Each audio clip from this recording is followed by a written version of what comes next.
On peut se mettre debout. Can stand up. I told you guys you have to bring your Bible every day. You have to read in English. Nous prenons le livre de Luc chapitre 5, verset 1 jusqu'à 4. Luc chapitre 5, verset 1 jusqu'à 4. Je lis au nom de l'Éternel. Comme Jésus se trouvait auprès du lac de Génézareth et que la foule se pressait autour de lui pour entendre la parole de Dieu, il vit au bord du lac des barques d'où les pêcheurs étaient descendus pour laver leurs filets. Il monta dans l'une de ces barques qui était à Simon et il les pria de s'éloigner un peu de terre.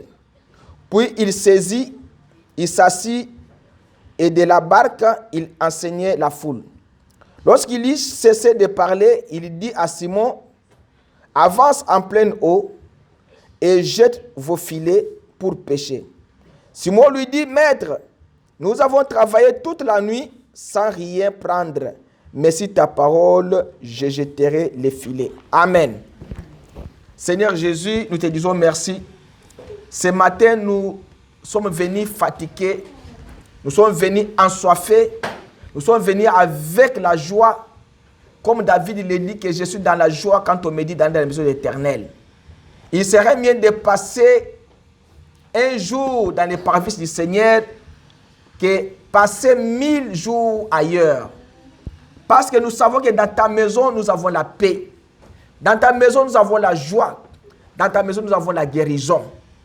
Que nous ne puissions pas sortir à cet endroit sans que nous puissions avoir la joie du salut, sans manquer la guérison, sans manquer, Seigneur, l'amour de Dieu à nous. Père, bénis ceux qui sont ici, bénis-moi aussi, écarte-moi du chemin, mon frère, ma soeur. Parle-nous, Seigneur, en tant que Père qui parle à ses enfants. Réprimande-nous de toutes nos mauvaises choses, mauvais comportements. Nous calmons tout esprit mauvais, esprit de dérangement, de plaire, tout esprit qui ne confesse pas ton nom, soit ni les sans effet au nom de Jésus. Et nous disons à ces esprits de cette terre, jusqu'à ce que nous allons finir notre réunion, que ton ange qui campe autour de ceux qui te craignent soit à cet endroit. Quand tu es dans la Bible, voici je mets mon ange devant toi pour te conduire dans le chemin. Éternel Dieu, merci. Tu es notre Dieu. Donne-moi la sagesse, l'intelligence. Donne-moi la parole. Donne-moi l'onction. Donne mon frère, ma soeur, l'onction. Que nous puissions être, Seigneur, au même point d'égalité. Nous voulons que tu nous parles ce matin. Au nom de Jésus. Amen. Ok. Nous allons parler ce matin sur un petit sujet qui s'intitule « Sur ta parole, Seigneur ». Alors, je pense que quand nous avons eu cet endroit, nous avons dit que nous allons prier. Et nous n'avons pas encore commencé à prier beaucoup parce qu'on n'a pas encore fini avec les documents de l'État. Et quand on va finir avec les documents, on va commencer par la semaine prier. Et c'est pourquoi je suis en train de recycler l'Église pour leur montrer que nous devons prier et nous devons avoir foi en Dieu. Parce que si nous venons à cet endroit, nous devons avoir foi en Dieu. Parce que Dieu, on ne peut pas le voir. Dieu, c'est la foi. Abraham avait cru Dieu sans pourtant le voir. Dieu était descendu à Abraham, il lui avait promis et il lui avait dit, par la foi, Abraham avait accepté. Même si son âge était avancé, il l'avait accepté. Par la même foi, Dieu avait parlé à Noé qu'il y aura la pluie, déluge qui va tomber et tu dois t'abriter. Noé avait cru et cela a été fait. Par la foi, Dieu avait parlé à Moïse et Dieu avait réalisé ce qu'il avait dit à Moïse. Par la foi, les Hébreux, Daniel, ils avaient conquis la mort parce qu'ils étaient sûrs que leur Dieu allait les délivrer. c'est par cette même foi que nous aussi, nous avons cru au message du temps de la fin. Nous savons que Dieu nous a envoyé un prophète, William Branham, avec un message pour que nous puissions croire à ce message-là, parce que c'est le message qui nous prépare pour l'enlèvement. Alors, c'est pourquoi je suis en train de recycler l'église sur la foi, sur la puissance de Dieu, pour vous montrer que dans l'église du Dieu vivant, vous devez avoir la foi et venir par la foi. Et vous devez croire Dieu, parce que Dieu c'est la foi. Et je vais vous donner ce qui est comme foi, parce que Dieu c'est la foi. Alors ici, quand nous parlons de ce sujet, sur ta parole Seigneur, nous voyons que Simon, Jésus était venu pour prêcher. Comme Jésus était venu, alors il a trouvé qu'il y avait des barques. Maman, tu dois rentrer avec cet enfant-là là-bas d'abord. Chaque dimanche, cet enfant-là fait ses histoires comme ça. Il faut rentrer avec elle là-bas. Alors, Simon Pierre avait été un pêcheur de poissons. Alors Jésus, il est venu, il a vu, il y avait des nacelles, des navires, des pirogues. Alors il choisit l'un qui était à Simon pour prêcher l'évangile. Alors il monta dans cette nacelle pour prêcher l'évangile. Alors il a dit à Simon Pierre, je t'ai pris de mener loin de la terre. Alors, quand Simon Pierre a poussé les pirogues, alors Jésus a commencé à prêcher. Il a prêché, alors il a terminé. Il a dit à Simon, mène en pleine eau et jette ton filet pour pêcher. Simon Pierre a dit que maître, nous avons pêché toute la nuit, nous n'avons pas eu même un petit poisson. Toute la nuit. Pourquoi il pêchait la nuit? Parce qu'il savait que la nuit, les poissons montent au-dessus des eaux. Mais pourquoi il n'avait pas reçu même un petit poisson? C'est parce que Dieu avait affaire avec les gens, avec Simon Pierre à ce jour-là.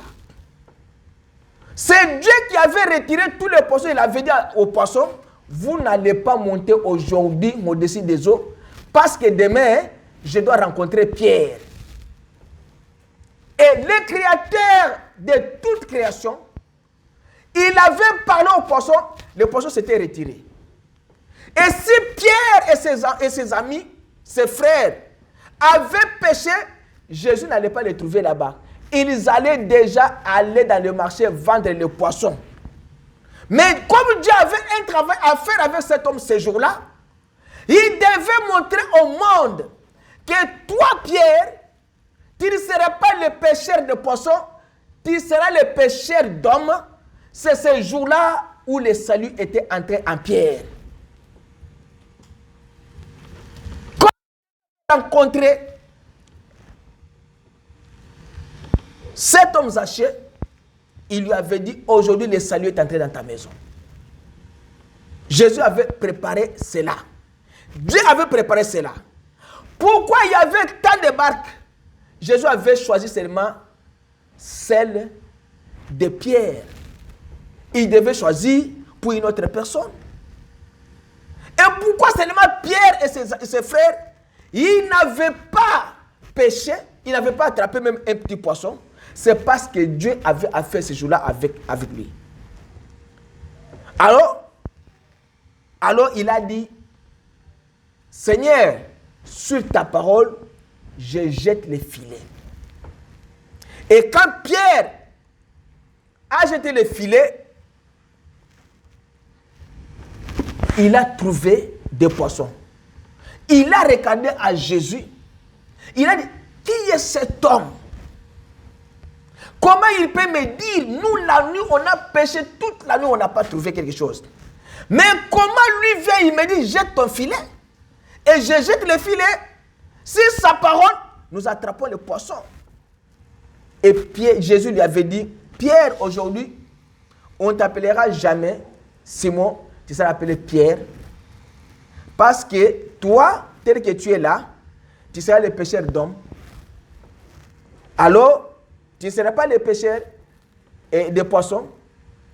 Alors, Jésus savait qu'il devait changer son nom. Alors, c'est la foi que Pierre avait qui lui avait amené à ces résultats-là. Si nous avons la foi dans la parole du Seigneur, nous aurons les résultats positifs dans tout ce que nous demandons. Si nous n'avons pas la foi, nous n'aurons pas de résultats positifs. C'est pourquoi Jésus a dit dans Marc 10, ayez foi en Dieu. Tout ce que vous allez demander par la prière, cela vous sera accordé. Même si vous voulez transporter les montagnes seront transportées. C'est pourquoi, à l'ancien temps, la même foi que Pierre avait, cette même foi-là était avec les anciens. Quand nous regardons dans la Bible, nous voyons que Dieu avait dit à Moïse de faire un serpent d'airain. Et ce serpent d'airain-là, c'est quand le peuple israélite avait péché, Dieu les avait punis et les serpents maudissaient les gens. Et Dieu avait dit à Moïse, fais un serpent d'airain, afin que quiconque regarde à ce serpent-là, il serait sauvé. Alors, Moïse a fait cela, et le serpent-là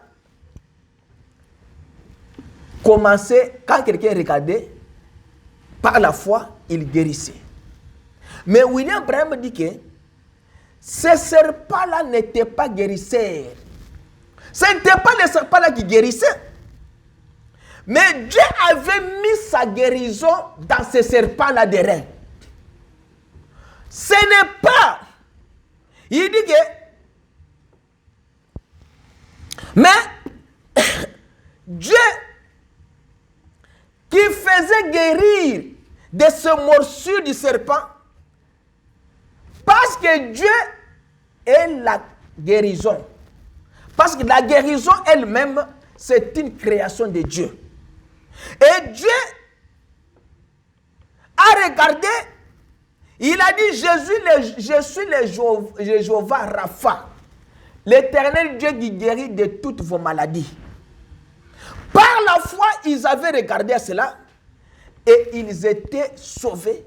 Et celui qui regardait était guéri, était sauvé. Mais le serpent là n'était pas guéri, n'était pas guérisseur. William Branham dit que quand ils ont regardé ce serpent d'airain, ils ont été guéris. C'était donc un miracle. Après donc le jour du serpent d'airain, il est descendu avec son ange sur la piscine d'eau. En dehors de ce serpent, William Branham dit que même dans les piscines de Bethesda, ce n'était pas les piscines de Bethesda qui guérissaient.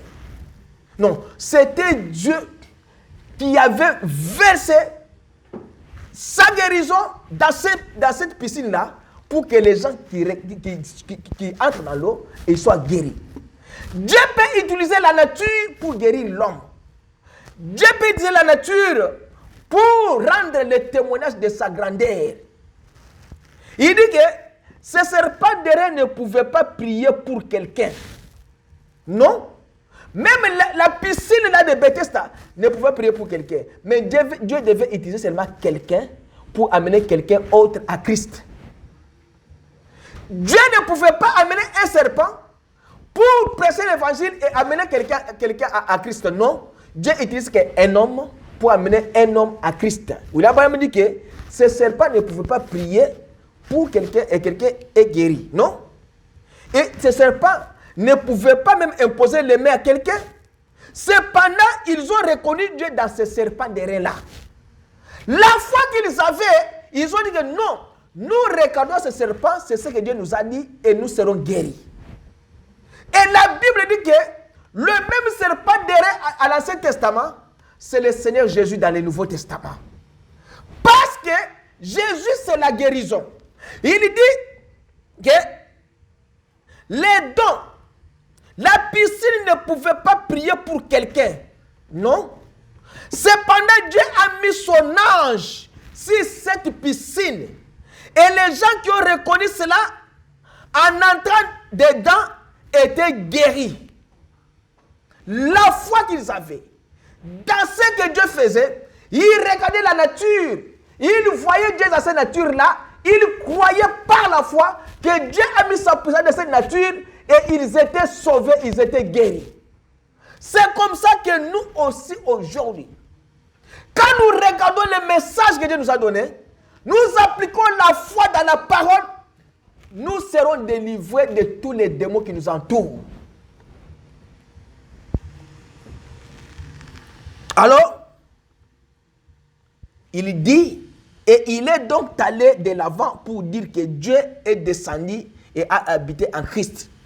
Dieu a aussi envoyé son don à Pierre, aux apôtres, aussi à Paul. Seulement se coucher à leur ombre, les gens étaient guéris. Dieu utilisait aussi l'ombre d'un homme pour guérir un homme. Parce que c'est un don que Dieu plaçait dans les gens, que vous croyez seulement à ce que lui dit exactement, et vous serez sauvés, vous serez guéris. Alors, il dit, ils ont reconnu Dieu. Quand ils s'étalaient sur l'ombre de Pierre, ils étaient guéris, ils reconnaissaient Dieu dans Pierre. Le Pierre là qui était le pécheur là, il était devenu, son ombre était devenue la guérison pour le peuple. Le Pierre là qui était un pécheur là, son ombre faisait le miracle parce que ce n'était pas son ombre. Dieu utilisa son ombre, il mettait sa guérison dans cette ombre là pour que les gens soient guéris. Le même Jésus est venu sur la terre. Les gens touchaient les habits de Jésus, ils étaient guéris. Alors, il dit, Dieu dans le passé, il avait promis la délivrance à Israël. Après avoir séjourné 400 ans, il a mené cela à s'accomplir quand les gens avaient besoin de la guérison ou de la délivrance. Il a rapporté la délivrance. Maintenant, le peuple de Dieu a besoin de la guérison. Et Dieu promet d'envoyer les dons. Et c'est ce qui n'est pas fait positif que Dieu tiendra sa parole. Non. Il le fera certainement. Dans les derniers jours, Dieu nous a visités par un prophète. Il lui a donné un don. Que quand nous croyons dans ce message, nous allons prier Dieu. Et Dieu va nous répondre. Et Dieu va nous guérir. Et William Branham dit ceci. Quand il avait dit à Pierre, éloigne-toi, va en plein eau et jette vos filets pour pêcher. Pourquoi il a dit ça? William Branham dit que, écoutez, nous sommes des pécheurs. Eh bien, nous ne sommes pas juste quelqu'un qui a une ligne étirée sur les rivages. Nous faisons la pêche. Nous savons quel genre. Nous connaissons les signes pour attraper le poisson. Et nous avons pêché juste ici toute la nuit et nous n'avons rien attrapé. Pensez-y cela. Et toute la nuit et ils n'ont rien attrapé. C'était ce qu'on appelle épreuve de la foi. La foi maintenant que vous avez. Il voulait maintenant montrer à Pierre si tu as la foi dans ce que j'ai dit. Parce que tu as d'abord écouté la parole. Et sur l'arrivage, il y a des gens qui ont écouté la parole. Mais comme tu as dit que tu as prêché toute la nuit, tu n'as pas eu quelque chose, Dieu maintenant commence à tester votre foi. Dieu commence à tester nos foi maintenant. Qu'est-ce que nous faisons avec la parole du Seigneur? Nous la croyons comme ça, ou bien nous ne croyons pas la parole? C'est la foi que nous avons. Parce que Dieu, c'est la foi, c'est la parole. Quand Dieu te dit marche, il sait pourquoi il t'a dit de faire un pas. Quand Dieu te dit arrête-toi, il sait pourquoi il t'a dit de t'arrêter. Il a testé Pierre. Il les faisait passer d'abord par une épreuve. Il éprouvait tout. Alors un vrai chrétien peut dire une épreuve de foi. Il prend. Et maintenant, comme Pierre, observez, voici une épreuve de foi. Eh bien, je crois que Dieu teste toujours les gens. Les faisait passer d'abord par une épreuve. Il éprouve tout. Alors, un vrai chrétien peut dire une épreuve de foi. J'ai une épreuve de foi. C'est comme ça que Dieu teste et forme ses enfants. Il les fait passer par des épreuves pour voir s'ils croient en lui ou bien ils ne croient pas en lui. Alors Jésus a testé la foi de Pierre pour voir si Pierre croit dans ce qu'il avait péché. Si nous sommes aujourd'hui des chrétiens et nous n'avons pas la foi dans ce que nous parlons, nous n'avons pas la foi dans ce que nous disons, nous ne croyons pas même au message, nous venons à l'église pour venir, écouter les prédicateurs et sortir. Quand il y a un problème de maladie, quand il y a un problème qui nous tourmente, nous commençons à pleurer. Et pourquoi nous pleurons? Nous pleurons pourquoi? Parce que nous ne sommes pas prêts d'appliquer la foi que Dieu nous a donnée. Mais Pierre était fatigué toute la nuit. Dieu lui a fait passer par cette épreuve et il a accepté encore de commencer à pécher. Jésus a répondu pour ce cas, personne d'entre eux, mais c'est en fait que les œuvres de Dieu soient manifestées. Jésus a répondu. Quand on lui a posé la question, cet homme ici est né aveugle. Comment maintenant c'est lui qui a péché ou bien ses parents? Je disais non, ce n'est pas ni lui ni ses parents. C'est Dieu qui a fait ça afin que les œuvres de Dieu soient manifestées. Jésus voulait leur montrer que Dieu avait besoin des témoins et qu'il a envoyé son don de guérison pour vous guérir, pour que vous alliez et que vous soyez un témoin. Amen. Et que vous résistiez à l'épreuve de la foi. Sortez et réclamez votre privilège que Dieu a donné. Amen. Assurément, c'est vrai. Et vous devez sortir et chercher le preuve que Dieu, cherchez la guérison, cherchez la délivrance, cherchez tout ce que Dieu vous a donné dans sa parole. Il vous dit de sortir et réclamer votre privilège que Dieu vous a donné. Votre privilège, c'est quoi? Je vais être guéri.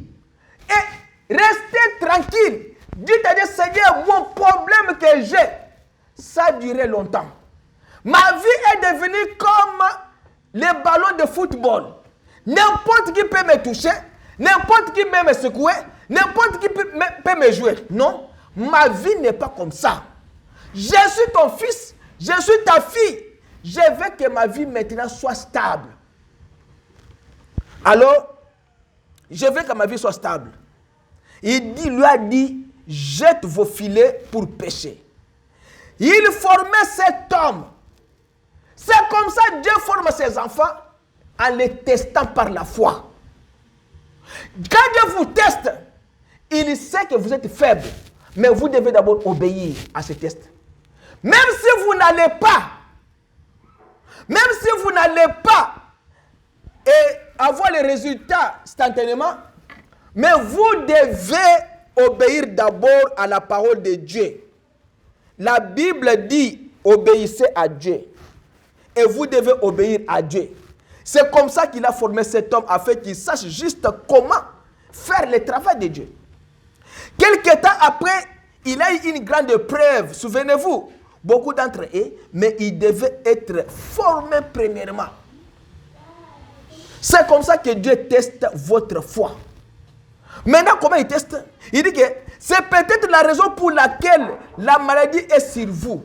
Afin que Dieu soit obligé de vous instruire jusqu'à ce qu'il sera pour vous un rémunérateur de ce qu'il cherche. Vous avez une maladie, vous ne savez pas pourquoi la maladie est sur vous. Dieu est entré. Il dit que c'est la meilleure sur vous, afin que Dieu soit obligé de vous instruire jusqu'à ce qu'il sera pour vous un rémunérateur de celui qui fait quoi? Qui les cherche. Il vous instruit. Il vous dit, même si nous sommes au bout de nos forces, Dieu veut que tu puisses reconnaître qu'il est le rémunérateur de tout celui qui les cherche. Dieu veut instruire un homme. Il a formé Pierre. Donc, Pierre a dit, Seigneur, nous avons travaillé dur toute la nuit. Et en d'autres termes, nous avons péché toute la nuit dans ces eaux. Nous y avons pêché sans relâche et nous n'avons même pas attrapé un seul poisson. Voici la chose. Il vous dit que ne manquez pas. Mais il a dit que mais sur ta parole, Seigneur, je jetterai le filet. Je sais que nous avons tout fait en tant que des humains. Je sais que tous ceux que nous sommes ici, chacun de nous a fait ses efforts pour réussir sa vie. Mais il n'a pas réussi sa vie. Chacun de nous a fait tout ce qui est son effort pour réussir sa famille, mais il n'a pas réussi sa famille. Chacun de nous a fait tout pour réussir sa femme, mais il n'a pas reçu sa femme. Il n'a pas reçu son mari ni ses enfants. Les problèmes viennent maintenant dans la famille.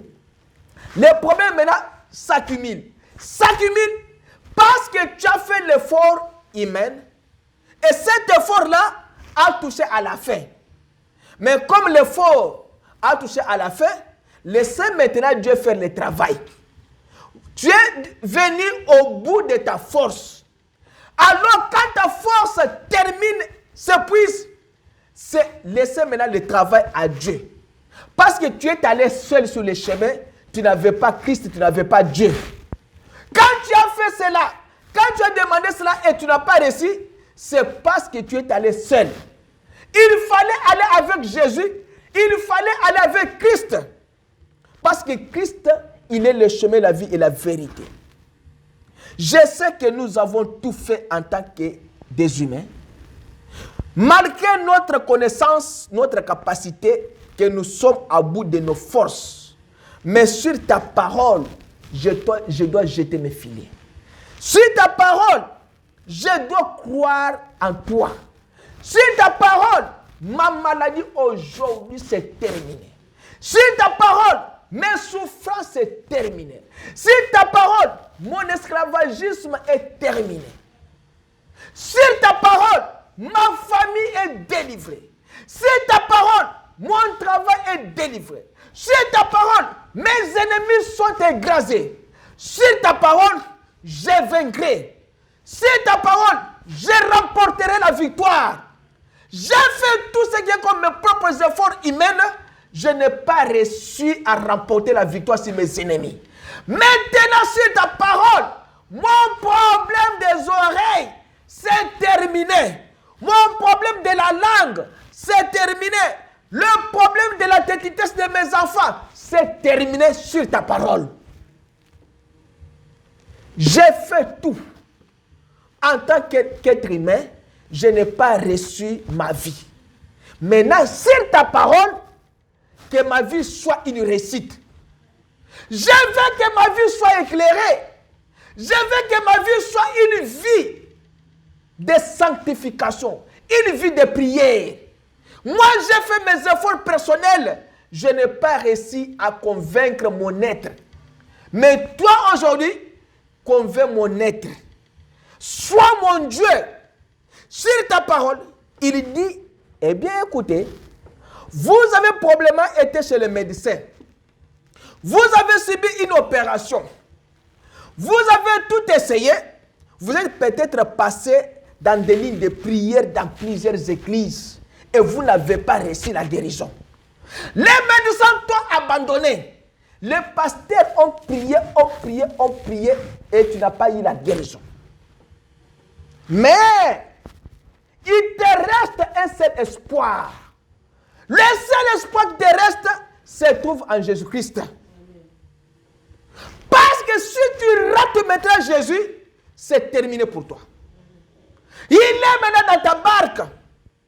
Il est dans ta barque. Il n'a pas choisi la barque des Zébédée, ni des gens. Il a choisi ta barque à toi, Pierre, l'homme des doutes. Il a dit, je dois entrer dans ta barque. Il est entré chez toi. Il a dit, mène-moi un peu dans l'eau. Tu l'as mené, il a prêché, il a terminé. Maintenant, il te regarde. Il te dit, Gisèle. Il te dit, Chantal. Il te dit, Pierre, André. Mène-moi un peu au milieu de la rive. Oh, comment toi tu m'es déterminé là-bas? Amène-moi d'abord. Je suis dans ta barque. Je suis dans ta nacelle. Je vais maintenant te montrer que je suis Dieu. Il va te montrer que sur sa parole, il a créé l'univers. Les poissons ont obéi à la parole, à la voix de leur maître. Il dit, ce soir, je vais jeter mon filet. Je suis venu pour jeter mon filet.